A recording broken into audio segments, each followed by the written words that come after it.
En este video vamos a hacer una descripción general y rápida de todo el Nuevo Testamento, centrándonos principalmente en los eventos históricos. El Nuevo Testamento contiene una serie de documentos de gran importancia para el cristianismo, donde se relatan la vida y ministerio de Jesús, luego los comienzos de la iglesia primitiva, seguido por una serie de cartas apostólicas, y finalmente las profecías futuras del libro de Apocalipsis. La vida de Jesús está descrita en los 4 evangelios: Mateo, Marcos, Lucas y Juan. La palabra evangelio literalmente significa buenas noticias. Entonces, el objetivo de estos libros es contarles a otros acerca de las buenas noticias de Jesús.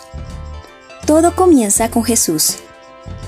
Pero no como el niño Jesús, porque antes que comenzara todo, ya existía Jesús. ¿Esto tiene sentido? Claro que sí. El apóstol Juan nos dice que Jesús realmente existió antes de la creación de todas las cosas. Y no solo eso, pues también es el creador de todo, porque en realidad es Dios. Digamos que es una afirmación bastante audaz, pero todo lo que se diga a partir de ese momento será el intento del Nuevo Testamento de probar la afirmación de Juan, es decir, que Jesús es Dios y que vino a rescatar a la humanidad del pecado. Avancemos rápido. En algún lugar alrededor del año 6 a.C., en vida del rey Herodes el Grande, un ángel llamado Gabriel se aparece a 2 personas, un anciano llamado Zacarías y a una joven llamada María. A Zacarías, el ángel le dijo que tendría milagrosamente un hijo de su esposa Elizabeth, que era estéril. Este niño sería llamado Juan. Y también a María, prima de Elizabeth. El ángel le dijo que tendría un hijo en su virginidad, y este sería llamado Jesús. José, el prometido de María, después de escuchar la noticia, quedó confundido. Entonces, el ángel Gabriel también se le apareció y le animó a no abandonar a su prometida, porque el niño que nacería vendría de parte de Dios. Poco tiempo después, unos reyes magos recibieron la noticia sobre el nacimiento de Cristo, el Salvador.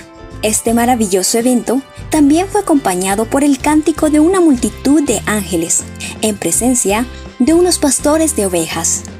Entonces fueron a visitar a Jesús, guiados por una estrella hasta Belén, y encontrando el lugar, presentaron sus regalos al Mesías prometido, entre los cuales contenían oro, incienso y mirra. A su retorno, estos reyes magos se fueron glorificando a Dios.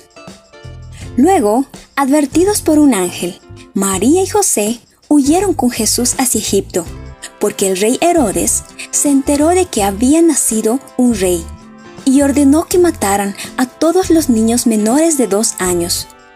Después de un tiempo, regresaron de Egipto y Jesús creció en un pueblo llamado Nazaret.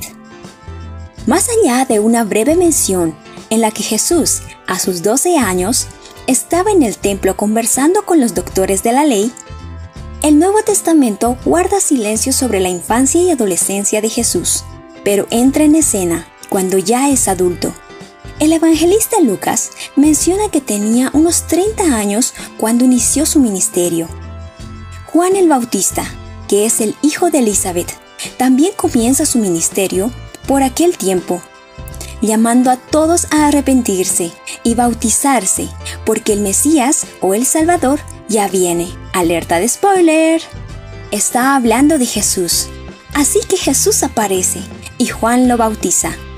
Pero luego Jesús va al desierto, donde Satanás lo tienta 3 veces. Pero Jesús no cae en la trampa.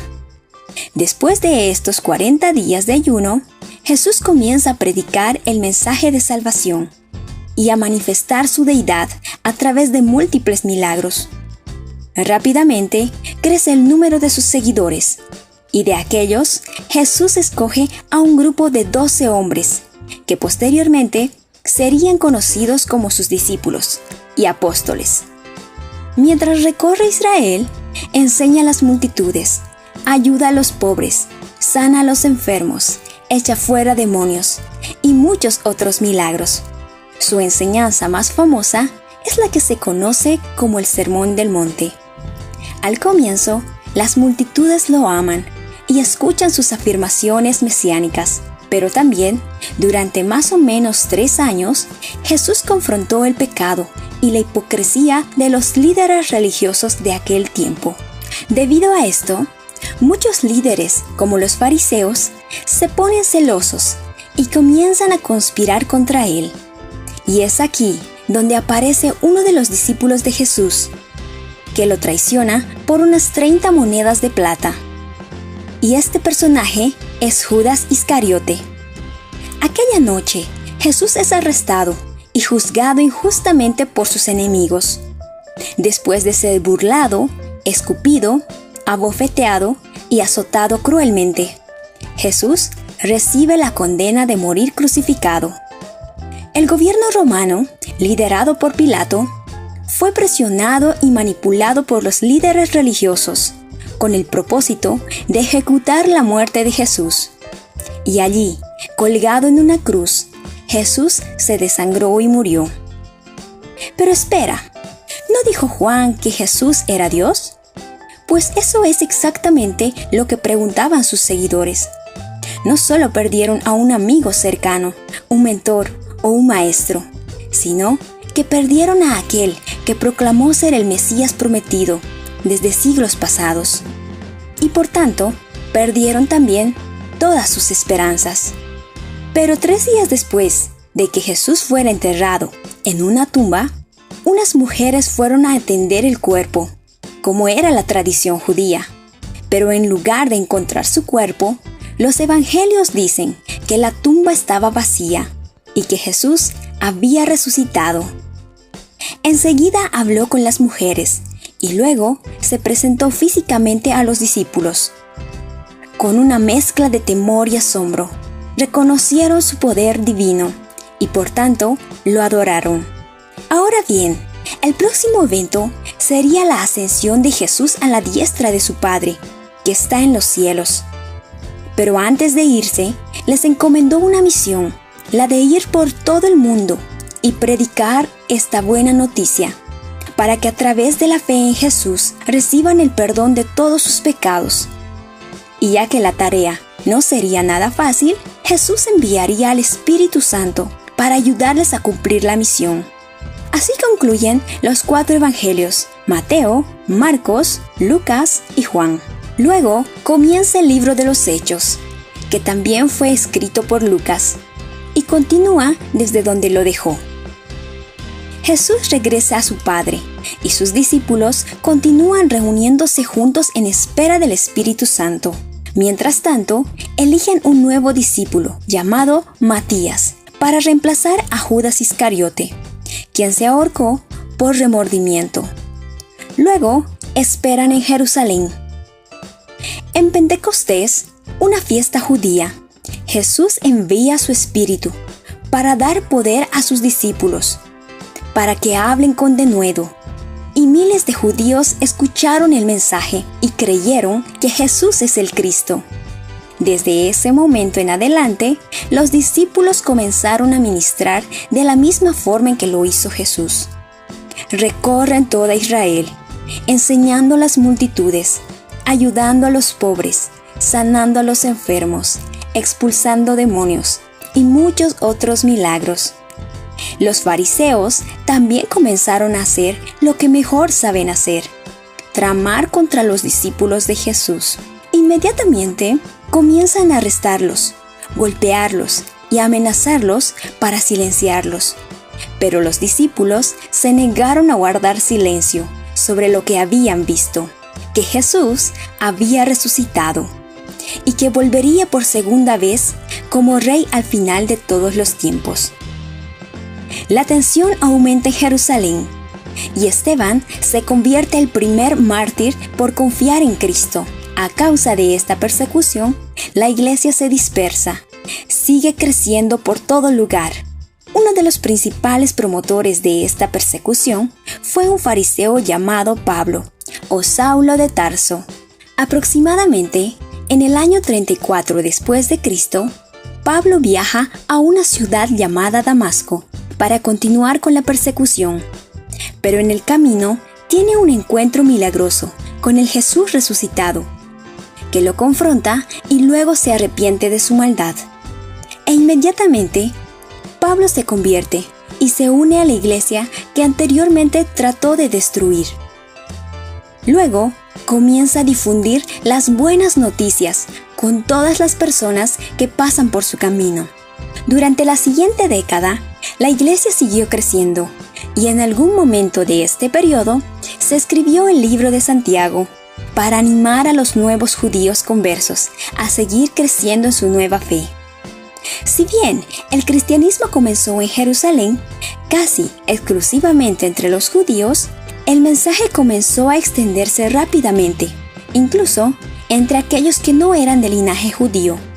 Muchos de los líderes del movimiento cristiano celebraron una reunión conocida como el Concilio de Jerusalén para discutir lo que Dios estaba haciendo, ya que siempre habían creído que solo los judíos eran el pueblo elegido por Dios. Llegaron a la conclusión de que Jesús murió para atraer a toda clase de personas, sean judías o gentiles, para una relación restaurada con Dios a través de la fe. Alrededor de este tiempo y durante la próxima década, Pablo realizó 3 viajes misioneros, difundiendo el Evangelio por todas partes. Su primer viaje lo mantuvo en la esquina noreste del Mediterráneo, yendo de ciudad en ciudad, predicando las buenas nuevas de Jesús. Su segundo viaje, después del Concilio de Jerusalén, comenzó en Antioquía. Luego fue al norte y rodeó desde Siria a través de Galacia, Asia Menor, Tracia, Macedonia y luego todo el camino de regreso a Jerusalén. El tercero siguió el mismo camino, similar cuando volvió a visitar las buenas nuevas que había comenzado. Durante estos años, escribió las cartas de Primera y Segunda Tesalonicenses, Primera y Segunda Corintios, Gálatas y Romanos, que fueron escritas a algunas de las iglesias que inició a lo largo de sus viajes misioneros. Alrededor del año 60 después de Cristo, Pablo regresa a Jerusalén y es arrestado debido a la influencia de los fariseos sobre el gobierno.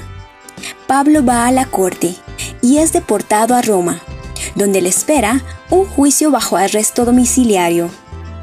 Pablo finalmente ha llegado al epicentro del mundo conocido, el corazón del Imperio Romano. Mientras todo esto sucede, el apóstol Pedro escribía su primera carta. Ahora bien, es importante destacar que mientras Pablo estuvo en prisión, aprovechó el momento para escribir las cartas a los Efesios, Filipenses, Colosenses y una más breve a Filemón. Posteriormente, también escribió a Tito y 2 cartas a Timoteo.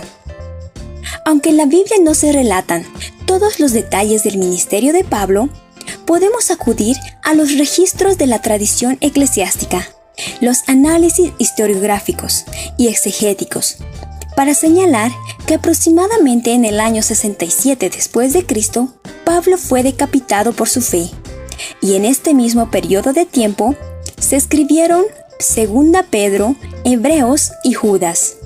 Entre los años 90 al 95 después de Cristo, el apóstol Juan escribió la primera, segunda, tercera de Juan y el libro de Apocalipsis, con el propósito de consolar a los cristianos perseguidos y para recordarles la consumación de todas las cosas con la segunda venida de Jesús, quien ahora ya no es descrito como el siervo sufriente, sino como el león de la tribu de Judá, que vuelve para establecer su reino con vara de hierro y obviamente juzgar a su archienemigo Satanás, juntamente con todas las huestes demoníacas y todos aquellos que amaron más las tinieblas que la luz.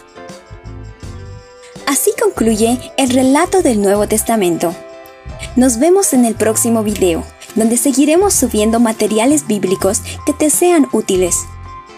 No olvides suscribirte a este canal y dejarnos saber tu opinión al respecto. Y si te gustó nuestro trabajo, regálanos un me gusta, comparte este material y activa la campanita de notificaciones para enterarte de nuestros próximos videos. ¡Hasta la próxima!